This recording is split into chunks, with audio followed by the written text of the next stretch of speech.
అశ్విన్ చెప్పిన మాటలు పల్లవి మనస్సులో పదే పదే వినిపిస్తూనే ఉంటాయి.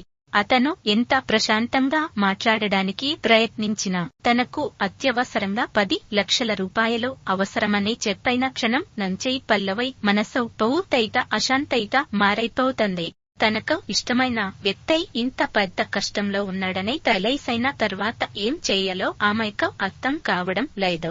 ఒకవైపు అతనికై సహాయం చేయాలనే తపన, మరోవైపు తను చేయబోయే పని సరైనదేనా అనే సందేహం ఆమె మనసులో యుద్ధం చేసుకుంటాయి. ఆమె గదిలో ఒంటరిగా కూర్చుని ఎన్నో మార్గాలు ఆలోచిస్తుంది.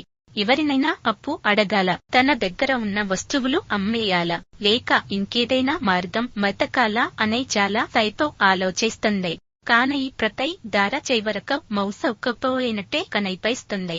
చివరికి ఆమె దృష్టి ఇంట్లో ఉన్న విలువైన వస్తువులపై పడుతుంది. ఆ ఆలోచన మొదట ఆమెకై భయాన్ని కలిగిస్తుంది. ఇదే తప్పు, ఇలా చేయకూడదు అని తన మనసే తనను ఆపడానికై ప్రయత్నిస్తుంది. కానీ మరోవైపు అశ్విన్ కోసం ఇదొక్కటే మార్గం కావచ్చు అనే భావన మరింత బలంగా మారుతుంది. రాత్రి క్రమంగా మొదలవుతుంది. ఇంట్లో ఒక్కొక్కరిగా అందరూ తమ గదుల్లోకి వెళ్లి విశ్రాంతి తీసుకోవడం ప్రారంభిస్తారు. హాల్లో వెలిగిన లైట్లు ఒక్కొక్కటిగా ఆరిపోతాయి. కొద్దిసేపటికి ఇల్లు మొత్తం నిశ్శబ్దంతో నిండిపోతుంది. గడియారం టైక్ టైక్ శబ్దం మాత్రమే వినిపిస్తూ ఉంటుంది.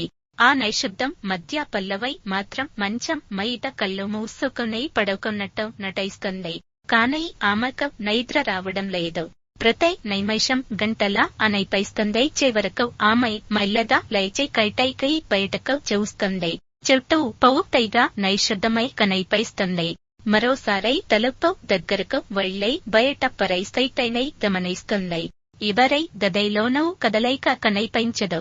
అందరూ గాఢ నిద్రలో ఉన్నారని భావించిన ఆమె మెల్లగా తలుపు తెరిచి బయటకు వస్తుంది. ఆమె అడుగులు చాలా జాగ్రత్తగా ఉంటాయి.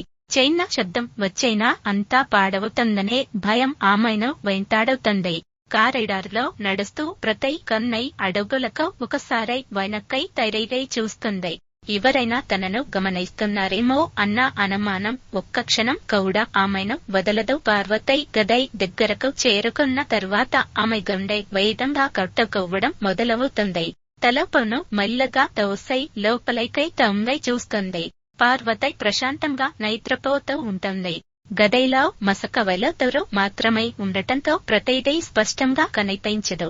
అయినా ధైర్యం చేసి ఆమె నెమ్మదిగా లోపల అడుగు పెడుతుంది. తాళాలు ఎక్కడ ఉంటాయో గుర్తు చేసుకునే ప్రయత్నం చేస్తుంది.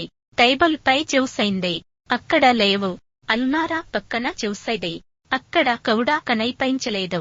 కొద్దిసేపటి తర్వాత గైడు పక్కనే తాళాల గది కనిపించడంతో ఆమె ఊపిరి పీల్చుకుంటుంది. అవి తీసుకునేందుకు చేయి చాపైన సమయంలో ఆమె వేళ్లు పొరపాటున చిన్న గ్లాస్ ను తాకుతాయి. అది కదిలే స్వల్ప శబ్దం చేస్తుంది. ఆ శబ్దం విన్న పార్వతి కాస్త కదులుతుంది. వెంటనే పల్లవి విగ్రహాల నిలబడిపోతుంది. గుండె వేగంగా కొట్టుకుంటూ చేతులు వణకడం ప్రారంభిస్తాయి. కొద్దిసేపు తర్వాత పార్వతి మళ్లీ నిద్రలోకి జారుకోవడంతో ఆమె ఊపిరి పీల్చుకుంటుంది. చివరకు తాళాలను చేతిలోకి తీసుకుని అల్మారా దగ్గరకు వెళ్తుంది. ఒక్కో తాళం ప్రయత్నిస్తూ సరైన తాళం కోసం వెతుకుతుంది. మొదటి తాళం పనిచేయదు, రెండోది కూడా కాదు. మూడో తాళం తిప్పగానే చిన్న క్లై శబ్దంతో లా తెరుచుకుంటుంది. ఆ శబ్దం కూడా ఆమెకు చాలా పెద్దగా వినిపిస్తుంది. అల్మారా తెరిచిన వెంటనే అందులోని ప్రతి అరను జాగ్రత్తగా వెతకడం ప్రారంభిస్తుంది. ఆమెకు కావాల్సింది నగదు మాత్రమే. కాని ఎంత వెతికైనా పెద్ద మొత్తంలో డబ్బు కనిపించదు. ఆమె ముఖంలో నిరాశ స్పష్టంగా కనిపిస్తుంది. ఇంత పెద్ద ఇంట్లో ఒక్క రూపాయి కూడా లేదా అని మనసులో అనుకుంటుంది. అయితే చివరి అరలో ఒక అందమైన చెక్కపెట్టె కనిపిస్తుంది. మొదట అది సాధారణ డబ్బా అనిపించినా దాన్ని చేతిలోకి తీసుకున్న తర్వాత దాని బరువు ఆమెకు ఆశ్చర్యం కలిగిస్తుంది. మెల్లగా మూత తీసి చూడగానే బంగారం నగలు వెలుగులు వైరజీమవుతాయి. నెక్లెస్లు, గాజులు, గొలుసులు, చిన్న ఆభరణాలు అన్నీ ఎంతో జాగ్రత్తగా అమర్చబడి ఉంటాయి. వాటిని చూసిన పల్లవికి వెంటనే గుర్తుకు వస్తుంది. ఇవై శ్రయ్య బాబు కోసం ప్రత్యేకంగా చేయించిన నగలు. కుటుంబంలో అందరూ ఎంతో ప్రేమతో దాచుకున్న ఆభరణాలు అవే. ఒక్క క్షణం ఆమె మనసు వెనక్కి తగ్గుతుంది. ఇవై తీసుకుంటే చాలా పెద్ద సమస్య వస్తుంది అని అనుకుంటుంది. కాని వెంటనే అశ్విన్ మాటలు గుర్తొస్తాయి. అతని పరిస్థితి గుర్తుకు రావడంతో మళ్ళీ తన నిర్ణయాన్ని మార్చుకుంటుంది. ఇవై అమ్మేస్తే కావాల్సిన డబ్బు దాదాపు వస్తుంది. తరువాత ఏదో ఒకరోజు ధైర్యంగా సర్దుకుంటాను అని తనను తాను నమ్మించుకునే ప్రయత్నం చేస్తుంది. ఆ ఆలోచనతో ఒక్కొక్క ఆభరణాన్ని మళ్ళీ పెట్టెలో సర్ది గట్టిగా పట్టుకుంటుంది. ఆ తరువాత అల్మారాను యథావిధిగా మూసి తాళం వేస్తుంది. ఈ ఆనవాళ్లు మెదలకుండా ప్రతి వస్తువును ముందున్న చోటే ఉంచుతుంది. తాళాలను ధైర్యంగా పార్వతి దండు పక్కన పెట్టి ఆమె ఇంకా నిద్రలోనే ఉందని మరోసారి చూసుకుంటుంది. చివరకు గది తలుపు మెల్లగా మూసి బయటకు వస్తుంది. బయటకు వచ్చిన తరువాత ఆమెకు కొద్దిగా ధైర్యం వస్తుంది. ఎవరూ చూడలేదు, పని పూర్తయింది అని అనుకుంటూ వేగంగా మెట్ల వైపు నడవడం ప్రారంభిస్తుంది.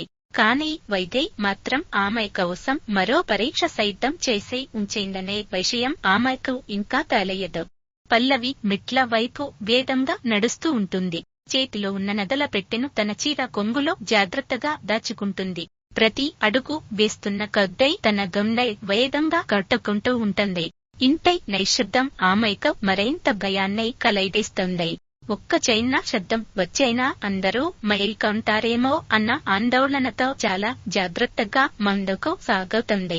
మెట్ల దగ్గరకు చేరుకున్న వెంటనే ఒక దీర్ఘ నిశ్వాసం తీసుకుంటుంది. ఇంకొన్ని నిమిషాల్లో ఈ ఇంటి బయటకు వెళ్ళిపోతానని అనుకుంటుంది. అలా అనుకున్న సమయంలో ఎదురుగా ఒక నీడ కనిపిస్తుంది. మొదట ఎవరో అర్థం కాక భయంతో వెనక్కి తగ్గుతుంది. ఆ నీడ కాస్త దగ్గరకు రాగానే అదే అవని అని గుర్తిస్తుంది. ఒక్క క్షణంలోనే పల్లవి ముఖం రంగు మారిపోతుంది. చేతులు వణకడం ప్రారంభమవుతుంది. అవని ఆశ్చర్యంగా పల్లవిని గమనిస్తూ, ఈ సమయానికి నువ్వు ఇక్కడ ఏం చేస్తున్నావు? మై గదే అయితే మరోవైపు ఉంది కదా, అటు నుంచి ఎందుకు వస్తున్నావు అని ప్రశ్నిస్తుంది. పల్లవి కాసేపు మాట్లాడలేక నిలబడిపోతుంది. ఏమై చెప్పాలో అర్థం కాక తడబడుతుంది. అదే, నాకు నిద్ర రాలేదు, నీళ్లు తాగడానికై వచ్చాను అని చెప్పడానికై ప్రయత్నిస్తుంది. అవని వెంటనే చుట్టూ చూసి, నీళ్లు తాగడానికై ఇంత దూరం రావాల్సిన అవసరం ఏముంది? కిచెన్ ఈ వైపు కూడా కాదు.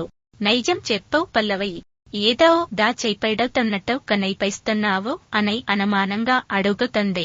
పల్లవి తన చేతిలోని పెట్టె కనిపించకుండా వెనక్కి దాచుకుంటుంది. కాని అవని దృష్టికి అదే తప్పించుకోదు. నీ చేతిలో ఏముంది అని నేరుగా ప్రశ్నిస్తుంది. పల్లవి వెంటనే ఏమీ లేదు, చైన డబ్బా మాత్రమే అనే సమాధానం ఇస్తుంది. చైన డబ్బా అయితే దాచుకోవాల్సిన అవసరం ఎందుకు వచ్చింది అని అవని మరో ప్రశ్న వేస్తుంది. పల్లవి పరిస్థితి మరింత క్లిష్టంగా మారుతుంది. ఒక అబద్ధ చెప్పగానే మరో అబద్ధ చెప్పాల్సిన పరిస్థితి వస్తుంది. ఆమె కళ్ళలో భయం స్పష్టంగా కనిపిస్తుంది. అవని ఒక్క అడుగు ముందుకు వేసి, ఆ డబ్బా నాకు చూపించు అనేటది. పల్లవి వెంటనే వెనక్కి తగ్గుతూ, ఇప్పుడు కాదు, రేపు చూపిస్తాను అని తప్పించుకోవడానికి ప్రయత్నిస్తుంది. రేపు కాదు, ఇప్పుడే చూపించు అని అవని గట్టిగా చెబుతుంది. ఇద్దరి మధ్య ఉద్రిక్తత పెరుగుతుంది. పల్లవి అక్కడి నుంచి వెళ్ళిపోవడానికి ప్రయత్నిస్తుంది. కాని అవని ఆమె దారిని అడ్డుకుంటుంది. నువ్వు ఇలా ఎదకు ప్రవర్తిస్తున్నావు, అసలు ఆ డబ్బాలో ఏముంది అని మళ్ళీ అడుగుతుంది. పల్లవి ఒక్కసారిగా కోపంగా నటిస్తూ, నన్ను ఎదుకు ఇట ప్రశ్నిస్తున్నావు, నేను ఏ చేసైనా నీకు చెప్పాలా అనేటది. అవని మాత్ర ప్రశాంతంగా, ఇదే సాధారణ విషయం కాదు, నువ్వు అర్ధరాత్రి దరో నిద్రపోయాక అటు వైపు నుంచి వస్తున్నావు, చేతిలో ఏదో దాచుకుంటున్నావు, నాకు అనుమానం రావడం సహజమే అని చెబుతుంది. తలో ఇద్దరు మాట్లాడుతున్న శబ్ద కొద్దిగా పెరగడంతో ఇట్లో మరో గదిలో ఎవరో కదిలైనట్టు అనిపిస్తుంది. అదే విన్న పల్లవి మరింత టెన్షన్ పడుతుంది. దయచేసి పెద్దగా మాట్లాడకు అని అవనిని వేడుకుంటుంది. అయితే నైಜే చెప్పు అనై ಅವನೈ ಸಮಾಧಾನ ಇಸ್ತದೆ ಕನ್ನೈ ಕ್ಷಣಾಲವ್